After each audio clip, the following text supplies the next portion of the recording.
আসসালামু আলাইকুম।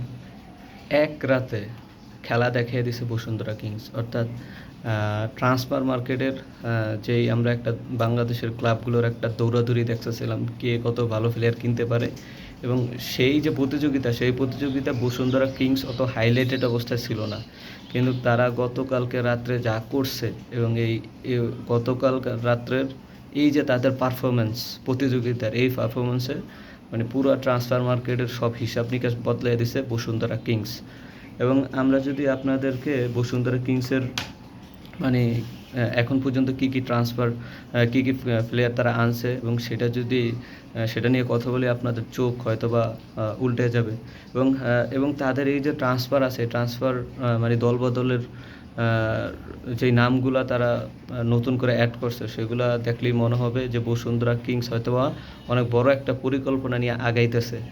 এবং প্রথমেই আমরা যেটা হলো কোচের যদি হিসাব করি, তারা গতকালকে একজন কোচের সাথে হলো যে সাইন করছে, সেটা হলো কি সার্জিও, যে একটা ব্রাজিলিয়ান কোচ এবং সে ব্রাজিলিয়ান অনূর্ধ্ব-17 এবং অনূর্ধ্ব-20 হয়ে মানে কি কোচের দায়িত্বে ছিলেন। তাহলে বোঝেন ব্রাজিলের টিমে অনূর্ধ্ব-17 অথবা 20 যে কোচ দায়িত্ব পালন করে তার কোয়ালিটিটা মানে কোন জায়গায় সেটা বলার মানে সেটা বইলে আর কি বোঝানো যাবে না।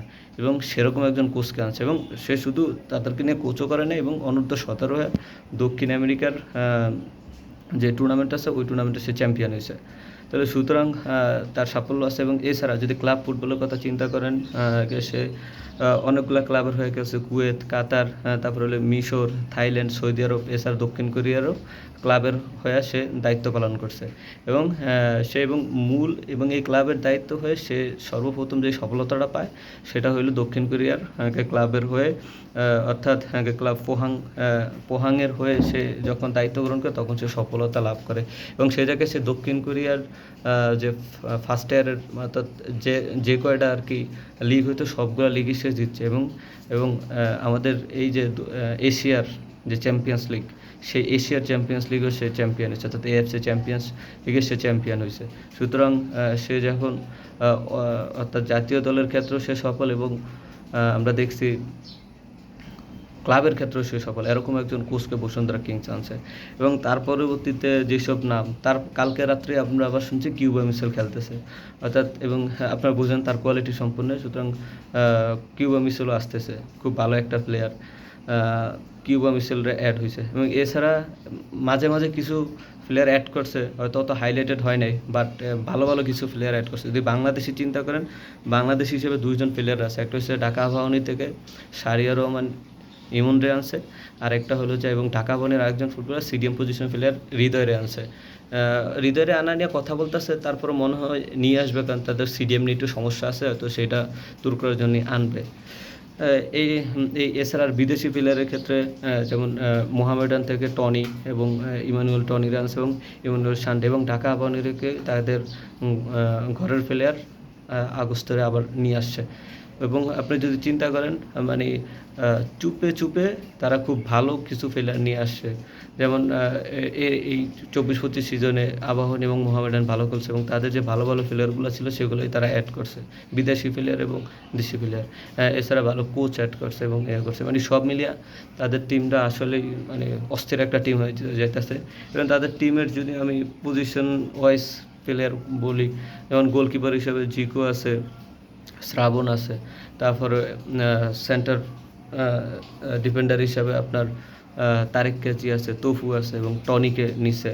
এবং তারপরে যদি রাইট ব্যাক অথবা লেফট ব্যাক হিসেবে চিন্তা করেন, সাদ আছে, তাজ আছে তার ভাই, এবং এছাড়া হলো বিশ্বনাথ ঘোষ আছে।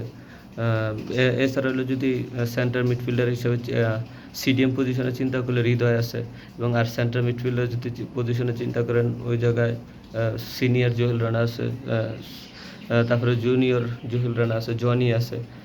এছাড়া আগস্ত সেন্টার অর্থাৎ বক্স টু বক্স খেলে আগস্ত আছে, এরা আছে।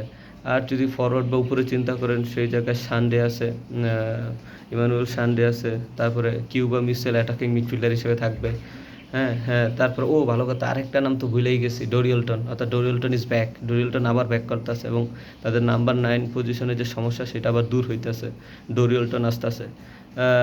তারপরে এবং আমরা যদি রাইট উইঙ্গার এবং লেফট উইঙ্গার হিসেবে চিন্তা করেন, এক সাইডে রাকিব আছে, এবং অন্য সাইডে ফাহিম আছে, তারপরে শাহরিয়ার ইমন আছে, তারপরে আবার সানডে আছে, মিডফিল্ডে আগস্ত আছে, কিউবা মিসেল আছে, এবং সামনে সেন্টার ফরওয়ার্ড হিসাবে ডরিয়েলটন আছে। সব মিলে খুব ভালো একটা টিম হইতেছে বসুন্ধরা কিংসের। হয়তোবা তারা সামনে যে এএফসি চ্যালেঞ্জ লিগ আছে এবং ওইটাতে ভালো করার জন্যই চিন্তাভাবনা। আমরা দেখছি বসুন্ধরা কিংস প্রতিষ্ঠিত হওয়ার পর থেকেই পাঁচবার টানা তারা চ্যাম্পিয়ন হয়েছে বাংলাদেশের।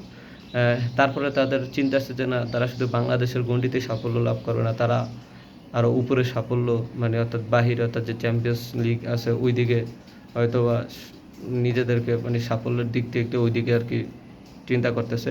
এবং সেই হিসাবে তারা কোচ অস্কার ব্রোজন এবং অন্যান্য এবং তাদের যে পুরানো প্লেয়ার ছিল ডরিয়েলটন, তারপরে আরও যারা ছিল তাদেরকে পরিবর্তন করে নতুন একটা সিস্টেমে চাইছে আগাইতে, কিন্তু সেটা তো সফল হইতে পারে নাই। নতুন কোচ আনছিল। এখন সফল না হওয়ার কারণে এখন আবার নতুন করে আবার একটা চিন্তা করতেছে, দেখা যাক কী করা যায়। তবে এবারের টিমটা যথেষ্ট স্টেবল মনে হইতেছে, এবং যথেষ্ট হয়তোবা ভালো কিছু করার সম্ভাবনা আছে যদি প্রত্যেকটা প্লেয়ার তাদের নিজেদের বেস্ট যে পারফরমেন্সটা সেটা দিতে পারে, তাহলে হয়তোবা ভালো কিছু হইতেছে। বসুন্ধরা কিংসের জন্য শুভকামনা। বাংলাদেশের কোনো ক্লাব যদি ভালো করে সেটা অবশ্যই বাংলাদেশের ফুটবলের জন্য ভালো। যদিও আমি একজন মোহামেডানের ফ্যান, তারপরেও এটা মাইনা নিতে হবে এবং এটা দেশের ফুটবলের জন্যই ভালো। ধন্যবাদ সবাইকে।